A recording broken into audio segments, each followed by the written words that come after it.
In today's episode of the Motorhome Matt podcast, I interview TV presenter and reality show judge Max McMurdo about his mad journey into the campervan world. In the news, we're back with another motorhome finance fact or fiction. And we answer your questions on purifying your water and exporting your motorhome to New Zealand. Oh.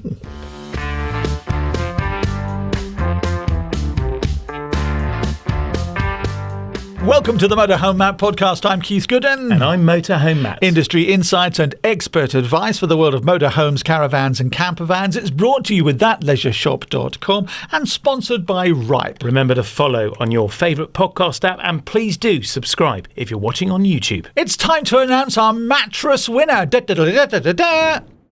Congratulations, Megan Rose from Hertfordshire. You've won a custom mattress from the Foam People. Congratulations, Megan, aka Vanny on Tour. Didn't you win? Not a winner. Oh, never mind. You can still get 10% off your custom mattress from the Foam People. Yes, who are indeed Motorhome Matt approved. So please head to mhmp.info/Foam People. This is our Motorhome Finance Fact or Fiction feature. There's a lot of F's in there. Welcome, Steve Blake, to the studio from Motorhome.finance. Steve, we challenge you on a statement every month and you tell us whether it's fact or fiction. This month, it is, if you take finance on a motorhome, are you locked in for the whole term with no way out? Well, the answer to that in most cases is fiction. You do have an option to get out. Now, the vast majority of customers buying motorhomes will be consumers, so it'll be a regulated finance agreement. Yeah, and this is key, isn't it? This is key.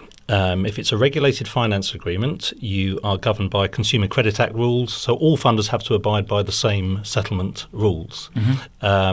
You can also overpay as well. A lot of customers say to us, well, I've got some money coming in from an investment or whatever it may be in the relatively near future. Can I part pay off my finance when these funds come in?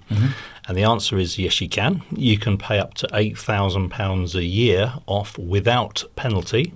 Regardless of how much you've borrowed? Yes. Right, okay. And also, if you wanted to pay off more than £8,000, you can do so, but you would pay, in most funders' cases, a 1% fee on the whole amount. So, for example, if you wanted to pay off £10,000, it would cost you £100 to do so. But in the grand scheme of things, bearing in mind the interest you'd be paying on the agreement, that would still be appealing to most customers. And if I do pay a lump into it, I can shorten the term or reduce the monthly? Do I get the option? You do get the option. With nearly all funders now, you have the option of your choice, whether to keep those monthly payments the same or reduce the term. So flexibility is now the key, isn't it? Absolutely it is. Absolutely it is. The only small caveat on that, I would say, would be for limited company purchases. So that would be a non-regulated agreement. That's outside of Consumer Credit Act. And there's less flexibility there. Part payments are often not available, and the settlement figure is driven by the funder. And you are kind of at the mercy of the funder some more, aren't you? You are. If you're financing a motorhome in a limited company, I would suggest try and position the period of the finance roughly in line with how long you're likely to keep the finance. I.e., if you're going to get rid of a vehicle, after 2 years, don't do a 5-year finance agreement, for example. Yeah, very good advice. Steve from Motorhome.finance, thank you so much. To find out all about Motorhome Finance, head to mhmp.info/finance.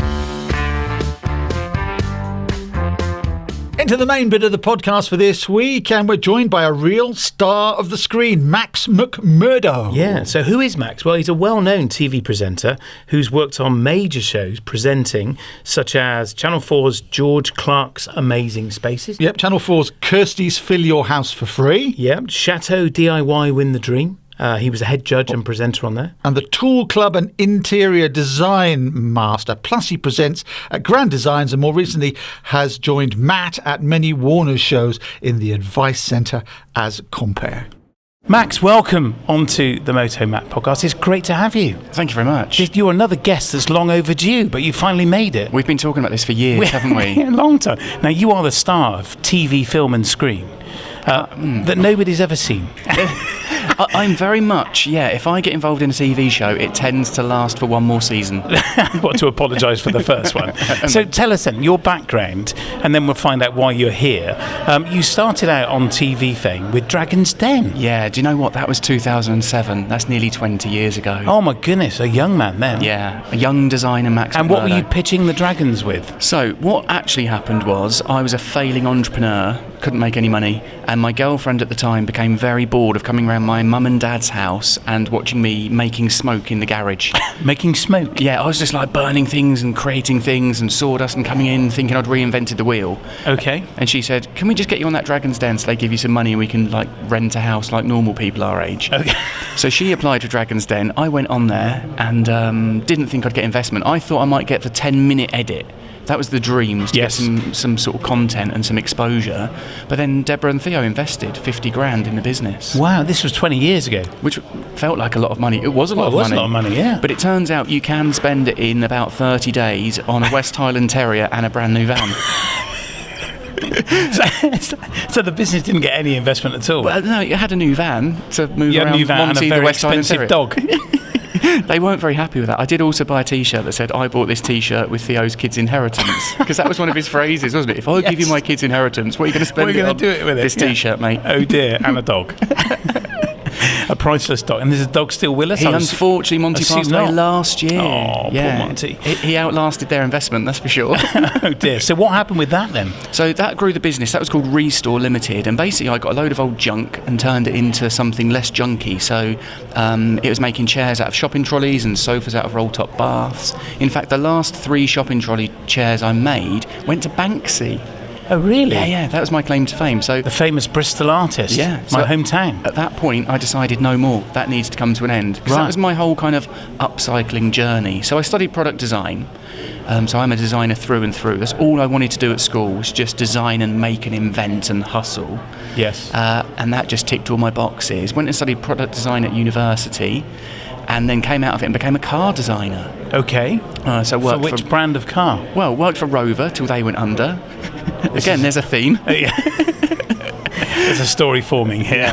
And then worked at Ford out in Cologne. And it was when I was in Cologne I realised they're so into sustainability and environmentally friendly stuff, but it's not frowned upon. In the UK, if you were eco-friendly, you would tie yourself to a tree and have dirty fingernails. Whereas if you stop a road being built. Yeah. Whereas if you liked nice designer things, it was expensive and shiny and chrome. Right. You couldn't have good design that was eco-friendly 20 years ago.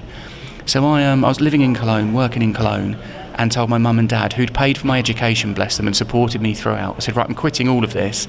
Bought myself a Volkswagen Campervan, a Type 2 bay window campervan, and drove back to live on their drive in it and collected a load of rubbish en route, including a roll-top bath, a wash drum, and a shopping trolley, and then spent the next 6 months turning it into furniture, taking it to Camden Market to hang out with all those crusties we just spoke about and try and sell it. I wasn't going to use the C word for them, but I know what you mean. Yeah. There's a kind of stigma attached to it, isn't there? Yeah. And I get there is an element of still of that though, with kind of recycling and regenerating. Things have changed for sure, and we're all encouraged, aren't we, to carry our baked bean tins to the end of the drive every week and put them in that plastic box or bag or whatever we've got. But we'll talk about that in a minute. So I just want to stay with your TV stardom career, which became epic with George Clarke. Yeah, so basically Channel 4 saw that I was game for a laugh on the Dragon's Den thing, and that I was into sustainability. So they got in touch when they started Amazing Spaces and said, could you build us an eco-friendly build, like a small space? It's a new show coming out with George Clarke. So I said, absolutely, that sounds like fun. So my mate Gav, he's a welder. He can make anything out of metal. He's fantastic. He's an old school friend, actually. And he and I were waiting for this shipping container to arrive. So the cameras turned up. We're already quite nervous in front of the whole crew. The shipping container turned up outside this lovely little cottage that I was renovating at the time. And I said, can you just crane it over into the back garden? I'm going to turn it into a home office. Okay. And the guy looked at his paperwork and said, unfortunately not. That's a grade 2 listed garage. We're not insured to lift it over there. So he dumped a 20-foot shipping container in the middle of the road, closed the road, and just drove off. Oops. So I looked at Gav, and we picked up a couple of angle grinders. So we chopped the shipping container into 25 different pieces, walked it through my lounge, through my kitchen, into the back garden, and welded it back together again. Took away all the idea of using a pre-formed, structurally sound shipping container. Yeah. May as well have bought a shed. But I understand for George, you built him a caravan. Yeah, so that was Series 1. Then Series 5, I went back to my old middle school and we built an eco classroom for them where all the lights were powered by push bikes and stuff. I remember this. Yeah, that was 2 containers in the grounds of my old middle school. And then I built my houseboat, in which I now live. And then last series, we built George a caravan in the Lake District, and maximum regs for a caravan, but it was sort of William Morris inspired. It was beautiful. Not a caravan that's towable very readily. Well, I understand it fell apart as the cameras stopped filming. A little bit. What you see on telly isn't always We reality. spoiled the magic. Now, you have just been back on Channel 4 with an amazing competition to win a Chateau DIY, Win the Dream it was called. Yeah. And I watched some of this and you were brilliant on it. So tell us, where would this take place? So I was called this time last year, in fact, because we discussed that we were going to do something like this last year, didn't we? Yes. Then I got a phone call from Channel 4 saying, can we pay you to go and live in France for 4 months and give you all your food and wine? No, it's all right. I went, I'm busy. Let me have a think, yes. So I spent last summer in France. Basically, we had a £250,000 chateau, which is not a small space, it turns out, and that's my expertise. But I did work out each room in a chateau is its own small space, so that's fine. And basically, 12 pairs of contestants turned up. I set design challenges, and then they went through heats, and then the people who won the chateau. So I got to pass them the keys. Truth be told, they weren't the real keys for the chateau. The key for the chateau was really underwhelming. So we bought like a novelty rusty big key. You're spoiling the magic of TV. But it's fantastic. And actually, the couple who won, it's their wedding in 7 weeks' time, and I'm guest of honour, so I'm going back out there to the chateau, yeah. Wow, and did you fall out with all the people who didn't win? Interestingly not. So I thought this, when we went to the wrap party in Sheffield a couple of months ago, I thought all the other contestants I've sent home and ruined their dreams, they're going to hate me.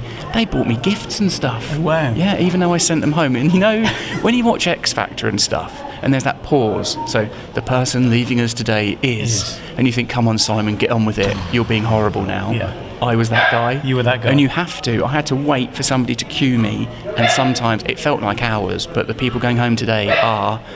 And were you giving the name in your earpiece? Yeah, and the tears started rolling down their cheeks.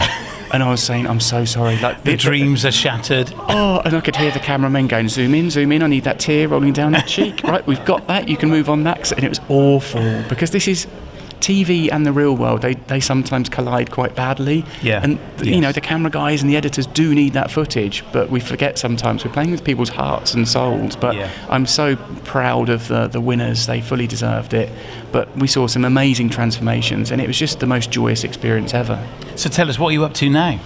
So, back to Campervans. I feel like my whole life, all these little random experiences has kind of come into one moment. It sounds profound. It does, doesn't it? We're here at Stoneleigh at a Warner show. Amazing. The pinnacle of your career. No, this is it. So I think I used to be a car designer. I love eco-friendliness and sustainability. I love small space design. So campervans feel like the authentic thing for me to focus on. Project, yeah. So I've designed and built my own modular campervan system that fits any small van. I particularly like small campers and micro campers because that's kind of like the entry level. Yeah. And I'd love to encourage lots of young couples and young people, solo travellers as well, to be able to get out there and explore because it's so good for your mental health, getting out in nature. I love it. I'm a fan. I grew up caravanning as a kid in a tiny little Robin. Is that still a brand, a Robin? Yeah. It's like a 3-berth tiny little Robin that didn't even have a bathroom. I used to wake up in the middle of the night to hear my dad weeing into a red bucket of Dettol. That's my fondest memory from camping as a kid. That could hurt if you got that wrong, I tell you. Really could, couldn't it? That'd sting. Now, I've seen you at several shows in the past. In fact, we met for the first time properly at a show, a Manchester show, wasn't it? A couple of years ago, probably. And you had your ID Buzz. This is the German milk float, as I love to call them, electric, all electric, and which you've converted to a really tiny camper, because let's face it, they're too small to be a genuine camper van, aren't they? Yeah. But yours is stunning, it's beautiful, and you bring that to the shows, don't you? Yeah, I love it actually. So I'm the least, I shouldn't have an EV. I live in a shipping container, so I can't utilise solar power to charge it, unfortunately, because at the marina they've got the deal with the energy provider. I can't be on Octopus Energy or one of these amazing tariffs. And also I do loads of miles, and it's always fully laden with tools and campervans, so I shouldn't be driving an EV really. No. But I've done 73,000 miles. It's never skipped a beat, and I love it. Wow. As you've said, because the floor's so high where the batteries go, and the ceiling's quite low because of aesthetics, there's not much headroom. It is tight in there, but I love it. And I've travelled around France, I've travelled around Scotland and Wales, and I adore it.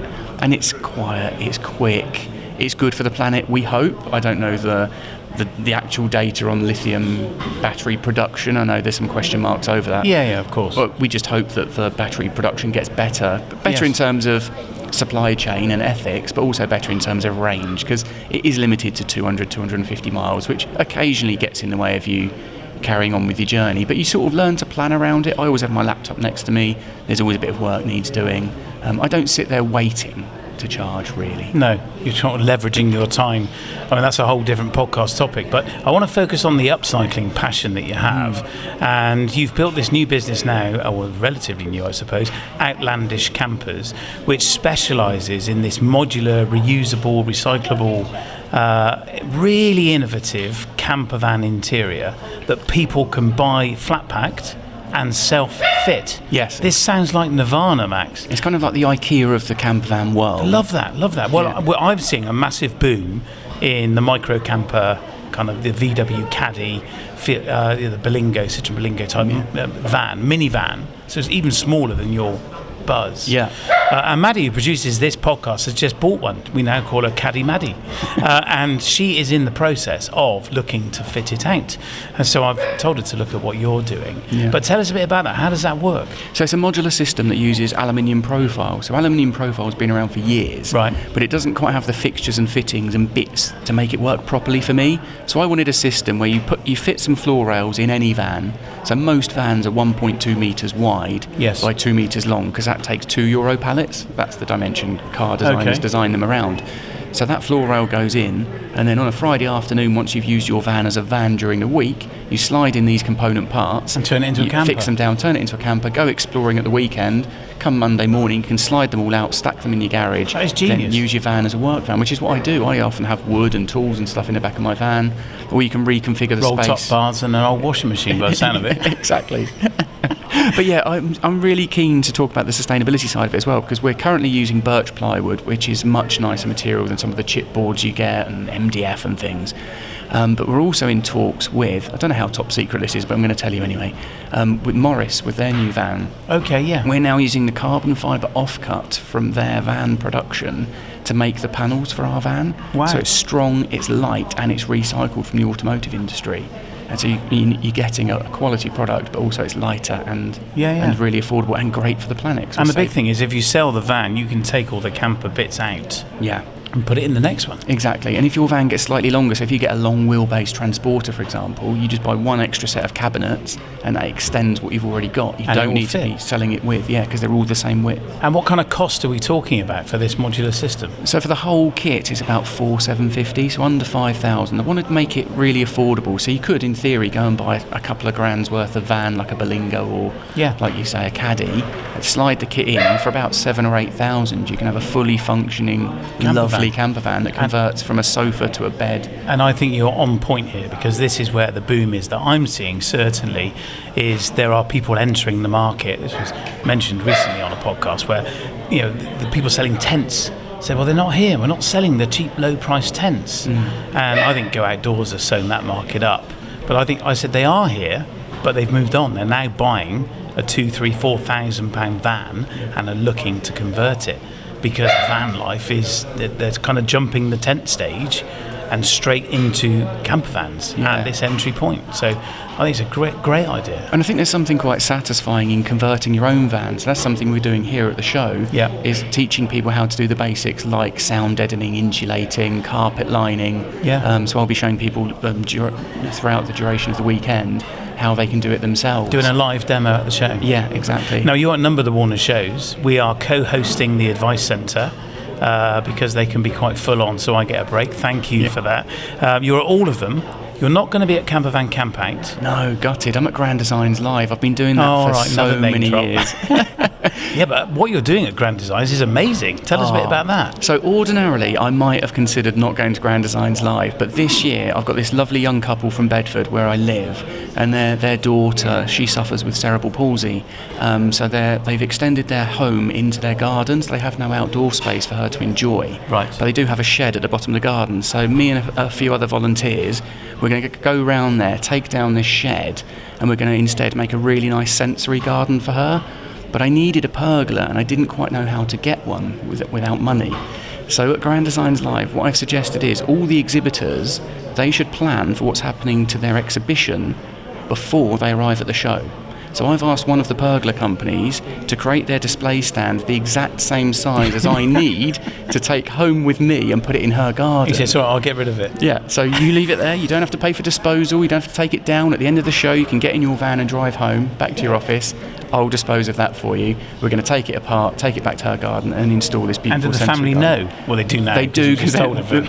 they're coming on stage to talk about the challenges Right. that they've been through. What a lovely I'm so idea. excited about it. Yeah, you are the new Nick Knowles of the grand design world. That's my dream. Who doesn't want to be I Nick love Knowles? it. Well, we'll let you off not being at Campervan Camp Out. That's good. Thank But at the other shows, including Van Love, there's lots of shows you're going to this year, you are going to be taking a scrappy old van and converting it across the weekend to a finished camper. Exactly. I'm so excited Love about this. this. I came up with the idea officially yesterday, and I've been telling everyone ever since because I get too excited. We've added some flesh to the bone over a coffee this morning. So the theory is that people always want demonstrations. They want something interactive. They don't want to just sit there listening to people all the time. Yeah. So we're going to have a live interactive demonstration of how you can convert an old van into a camper in 24 hours. So across 3 8-hour days. Yeah. This is going to be brilliant, and it's all going to go on YouTube. We're going to YouTube it. We're going to record the whole thing. It's going to be available. People can come along and join in. So if someone wants to turn up and have a go at carpet lining before they go and do it on their van at Genius. home, they can get involved and learn some top tips. This is great. It's such a great idea. And then you're going to sell the van at the end. And then reinvest it in another one for the And next do it show. again. Yeah, and just continue doing these vans. I think it's a great idea. It's really innovative. I love it. You're a great inventor. I love your passion for trying to keep the planet a better place by upcycling and recycling what we're doing. Consumerism's become a bit of a thing, hasn't it? We're lazy. That's the thing. But sometimes, I think often the case, we don't know how to reinvent what we're doing. So you're inspiring us to do that. So thank you, Max. That's great. That's Max McMurdo. I hear, Matt, that he's also been upcycling old vans into camper vans at the recent Warner shows. Yes, so using his business Outlandish Campers, he is stripping the van interior and converting it live at the show. And he's been given 24 hours, so 3 8-hour days. And by 3-4 o'clock on the last day, it's done. And at the recent Newark show, he did it right on the dot. It was a really close call, but he converted it, and it was absolutely stunning. And it's now for sale. So he's selling them at the end of the show, and then the money from that will buy another van to pay for the next conversion. So the idea is to inspire a more of a micro camper audience. The fact you can do this in a very short time frame without spending loads of money using his system. And of course, you can make your own system, I suppose. But if you see him at a show, go and check it out. Really, really good. And please do check out his website, outlandishcampers.com. It's the Motorhome Matt podcast with me, Keith Gooden. And me, Motorhome Matt. It's brought to you with thatleisureshop.com and sponsored by Ripe. It's time for another one of your Campervan Confessions with Ripe.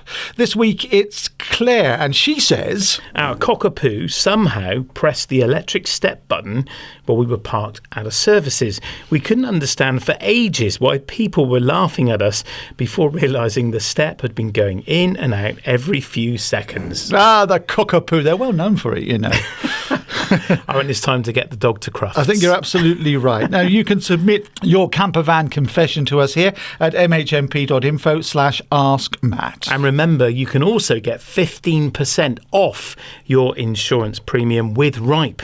Just head to mhmp.info/insurance. It's time now for the Q&A, the questions and answers, where you ask the questions and Motorhome Matt, he will give you the answer. If he doesn't know, he'll ask somebody who jolly well does. Colette Harding's in D-side. Hi, Matt and Keith. After a summer of researching and even coming to one of your advice talks, we've finally bought our first camper van. Thanks for all the great tips you both give out on your podcasts. We've booked our first 3 nights away. Yay! Now we're wondering what we need to do re water purification tablets. The ones in the camping shop seem expensive since you need 1 tablet for every litre, so we go through loads to use in the tank. If we're filling from clean hoses and such like, do we need water tablets? And are they all chlorine based? Do most people drink what's in their tank or use bottled water for drinking? Any tips would be useful. Thanks a lot. You don't drink anything with chlorine in it, do you? No, you shouldn't do, really. No. So firstly, it's very tempting to use Milton, which we're very used to using the Clean Babies bottles.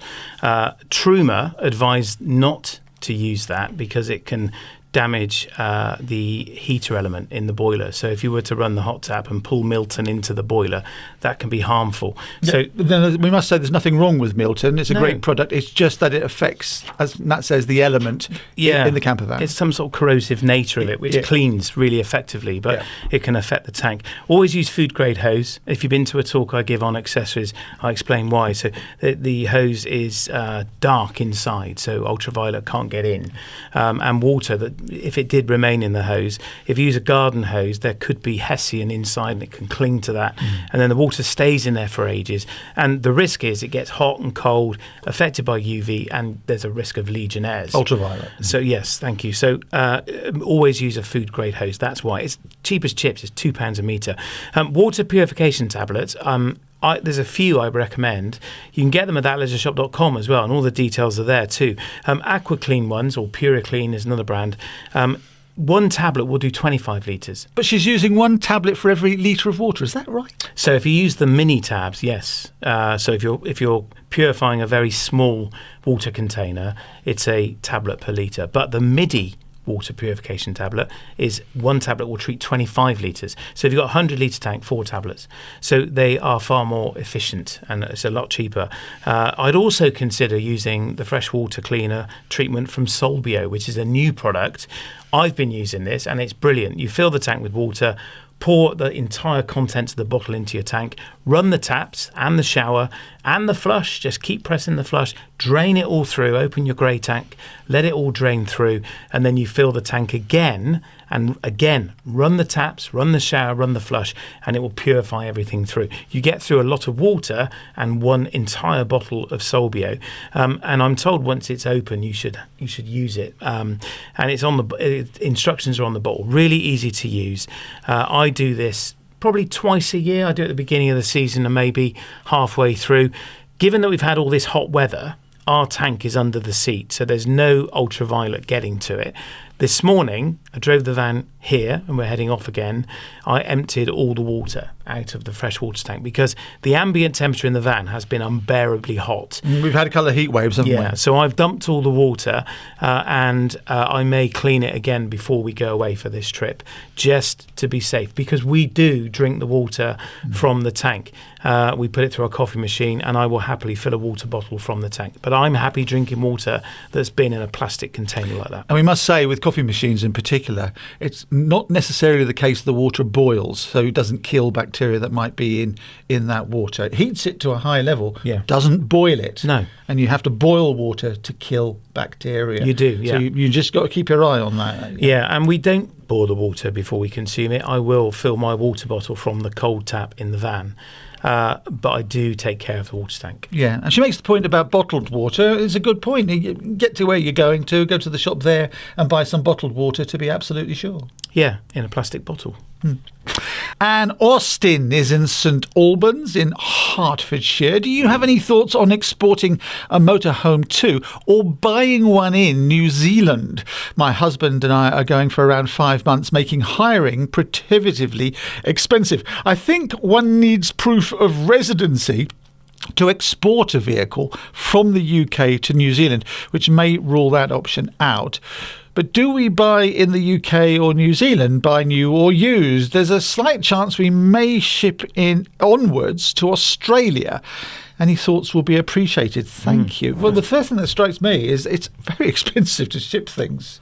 Yeah, but not as expensive as buying a motorhome in New Zealand or Australia. So I've only had experience of exporting a motorhome to New Zealand for a customer. It wasn't mine. We helped them with the paperwork, and then I drove it to the docks. And that was an experience as well, going into the commercial side of the docks. And they have to inspect them and absolutely clean them. They are clean to within an inch of their life, and they're inspected again when they get there because they're worried about infection coming into the country. I've never bought one there, but I hear they can be 5 times the cost, which is why Really? people, So there was a hire company in the UK, well, they still are in the UK, Just Go, and they had a base down under, and they're in the UK, and they would export their UK fleet out to Australia and New Zealand because of the value of them over there. So they'd make a lot of money when they sold them. I would suggest speaking to, firstly, an export company that can advise you with this. I don't have any contacts for this. It's a long time since I was involved with it. But also I'd contact some dealers in New Zealand and maybe Australia, because over there, I understand, and listeners, we have a lot of listeners and viewers down under. Please comment if you know. But they offer a buyback scheme, which is really popular over there, far more than it is in the UK, where you buy it and use it for your 5 months, and the dealer will offer you a price at the end of the 5 months, subject to condition and mileage, of course. But this is really not unpopular because people do go for extended periods. You're right, prohibitively expensive to hire, so they buy something and then sell it back to the dealer at the end of the trip. So I'd definitely check out an export company and a dealer that might be able to help you with this. And if you are down under listening or watching, please, if you can help Anne with this, I'd love to hear from you. You can submit your comment and your question at mhmp.info/askmatt. Absolutely, yeah. If you're a Kiwi dealer or, have a word with Matt, maybe you could do something between the two of you. It's a bit like the Johnny Cash song, One Piece at a Time. Do you know that song? No. He works in an automobile factory, and every day he takes a little bit of a car home with him, and then he puts it together at the end of the song. It's a 65, 66, 67, 68, and all the... Why not just post a little bit every couple of days out to New Zealand and put it together when you get there? Spanner. Yeah. How do people get in touch? We'd love it if you did. Yeah, please do. mhmp.info/askmatt. You can leave a review at mhmp.info/review. And as we always ask you, please would you help us by clicking follow in your favourite podcast app, or if you're watching, click subscribe and that little bell on YouTube. Chewbacca.